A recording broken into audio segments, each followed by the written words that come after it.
Hi எல்லோரும் எப்படி இருக்கீங்க? இன்றைக்கி வியாழக்கிழமை காலையில் எழுந்திரிச்சு வரும்போது சிங்க்கு க்ளீனாக இருந்துச்சா, நாள் நல்லா போகும்னு நினச்சிக்கிட்டு டீ போட்டேன். டீ போட்டால் பால் ஃபுல்லாகவே தெரிஞ்சு போச்சு. சரின்னு சொல்லிட்டு ஓரமாக தூக்கி வச்சுட்டு மீன் குழம்பு தான் வச்சிட்டு இருந்தேன், கன்னியாகுமரி ஸ்டைலில்.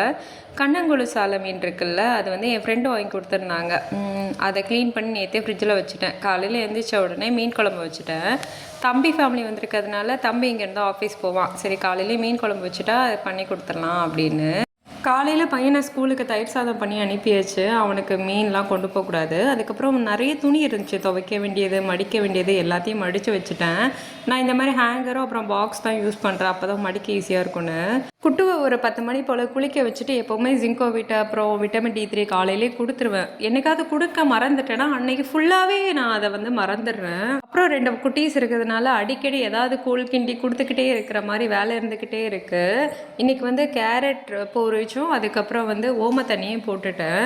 இந்த வேலையெல்லாம் முடிச்சுட்டு மீன்வேல் மேலே வந்து மறுபடியும் ஒரு லோடு மிஷின் முடிஞ்சிருந்துச்சு, எல்லாம் காய போட்டுட்டு சரி வெயில் அடிக்கல கோதுமையும் காய போட்டுட்டு வந்து சாப்பிட்டாச்சு.